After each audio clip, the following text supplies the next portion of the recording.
Hello students. So in this video, we are discussing a numerical problem on three-rotor system. Here, you can see that an engine, flywheel, and a propeller are approximated to a three-rotor system. That is rotors A, B, and C, where the mass moment of inertia of the first rotor, that is engine IA, is given as 800 kilogram meter square, where the second rotor, that is flywheel, IB, is given as 320 kilogram meter square, and the third one, propeller, the mass moment of inertia is 20 kilogram meter square. So here you can see the mass moment of inertia of the three rotors.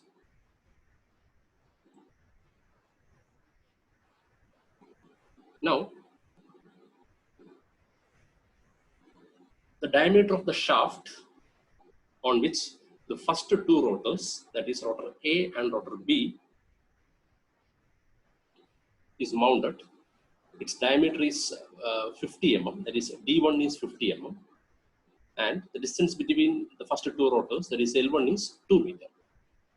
While the diameter between the second and the third rotor, that is rotor B and rotor C, is different, that is it is a D2, 25 millimeter, and the length is again same, that is it is referred as L2 prime, where L2 prime is 2 meter.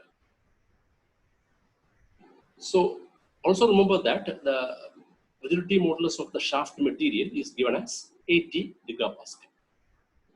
Okay, so it is given here. And the inertia of the shaft is neglected, or the what do you call the mass moment of inertia of the shaft is neglected in this analysis. So first of all, to begin with, we are having a torsional system where the shaft is having varying diameters. That is, the diameter between rotor A and rotor B is a D1, while the diameter of shaft between rotor B and rotor C is D2. So the first thing to do is replace the actual system with an equivalent system where the shaft diameter is uniform throughout, that is D1. And by doing this, the length between rotors B and C, that is the actual length, that is L2 prime, becomes equivalent length, that is L2. So first of all, replace the existing system with a shaft of uniform diameter D1 and correspondingly with an equivalent length L2. So find the equivalent length using this particular equation. This particular equation we had already discussed it in two-rotor system. Okay. Moving on, we are having two equations, or what you call two conditions, in a three-rotor system, where LA, LC are the location of nodes. So how to find the location of nodes using these two equations or these two conditions? So first of all, we will see the second part of the question, that is how to locate the nodes, the position of the nodes, LA and LC. For that, you can easily write what is LA from equation number 1. So it is nothing but LC IC divided by IA.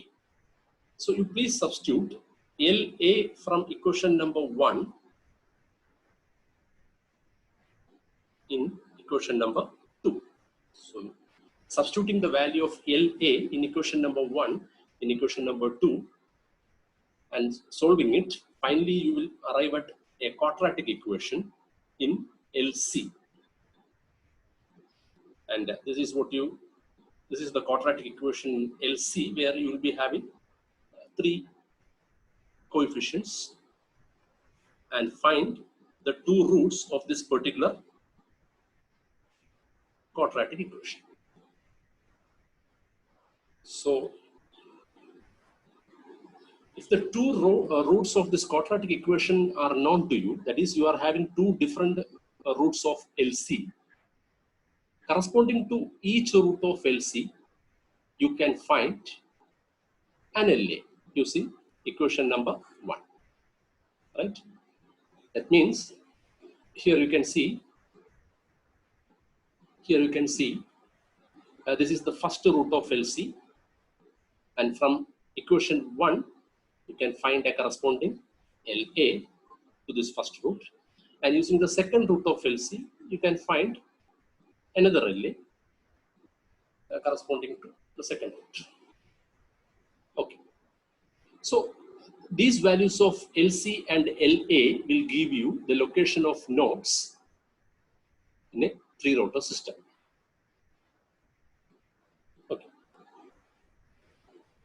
Now the first set of root, that is this one, the first set of LC, LA will be the location of nodes in mode shape 1, and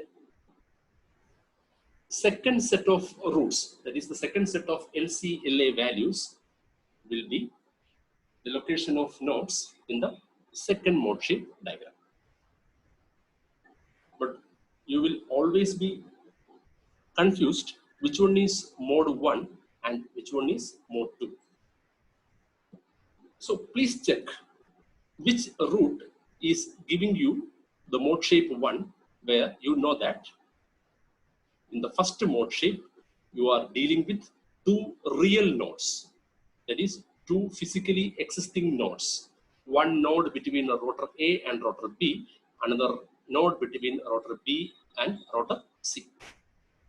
While in mode shape 2, you are dealing with one real node, that is this one, which is between rotor B and rotor C, while the other node is an imaginary node or a virtual node which does not obey the physical condition of the system. That is, that particular node will lie beyond the distance between rotor A and B. We know that LA should lie between rotor A and B, but in this particular route, LA won't obey that. So there will be a real node and a virtual node in the second mode shape. So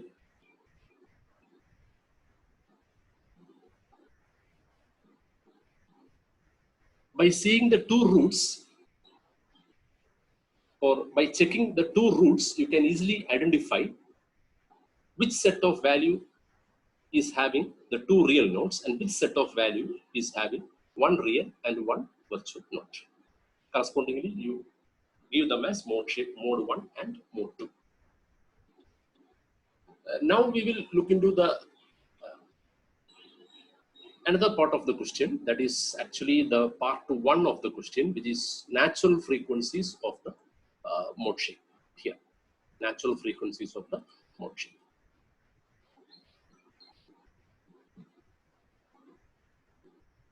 Okay, since we are having two different mode shapes, we know that corresponding to each mode shape there will be a natural frequency, right? So corresponding to mode 1, that is the first set of roots of LC and LA, first set of value of LC and LA, there will be a natural frequency, and that will be the first natural frequency. And corresponding to the second set of values, there will be another natural frequency, and that will be the second natural frequency. So as you know, in each mode shape, the natural frequency of 3 rotors, that is FNA is equal to FNB is equal to FNC. All these 3 are equal, which is equal to 1 by 2 pi into square root of G J1 by LAIA. G is the rigidity modulus. J1 is the polar moment of inertia, that is 5 by 32 D1 raised to 4, because we have already converted it into the equivalent system of uniform diameter D1. So it is pi by 32 d1 raised to 4. Then mass moment of inertia of rotor A, IA, is known to you. And LA will be the value obtained from the first set of root in our quadratic equation. So correspondingly, you can find the first natural frequency. Similarly, you use the second value of LA from the second root, second set of values. So you substitute that LA here, you will get the second natural frequency of the three rotors. So using the two roots of LA or LC, you can find the two natural frequencies. So that part is also over. Now, towards the third part, that is regarding the amplitude of vibration. As you remember, in previous video, we had discussed that it is not possible to find the absolute value of amplitude of the three rotors, that is rotor A, B, and C. We can only find the ratio of amplitude of the rotors. That is, you can only find amplitude of rotor A divided by amplitude of rotor B, and so on. And for this, we will use similar triangles in the mode shape diagram. So moving forward, this is what you call the mode shape 1. So in this first mode shape diagram,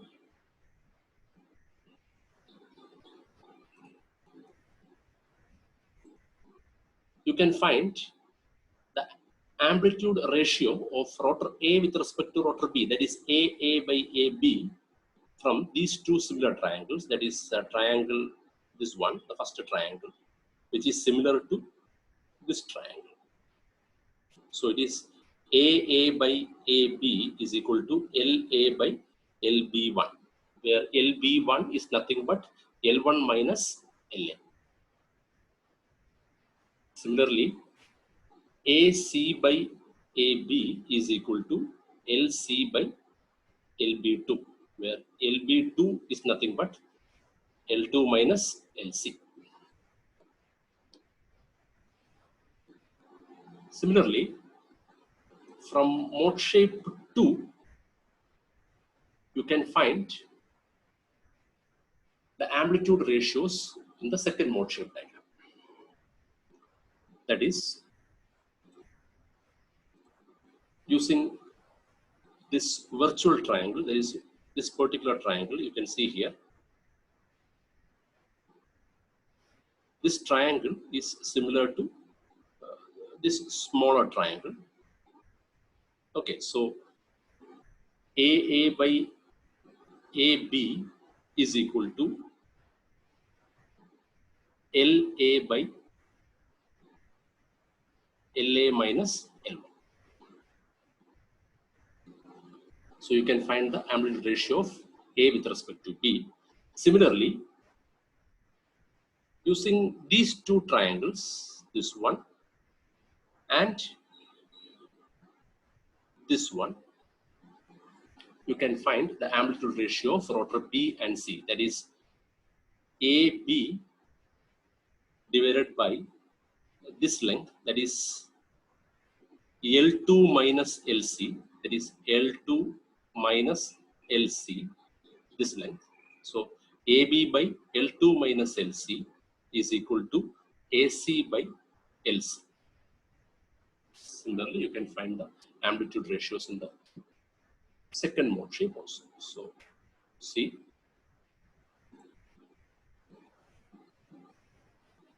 these are the amplitude ratios from the first mode shape, and these are the amplitude ratios from the second mode shape. So finally, all the three parts are over. That is natural frequencies under the two mode shapes, then the location of nodes in the two mode shapes, and the amplitude of vibrations in the two mode shapes of the given three rotor system. Thank you. Thank you for listening.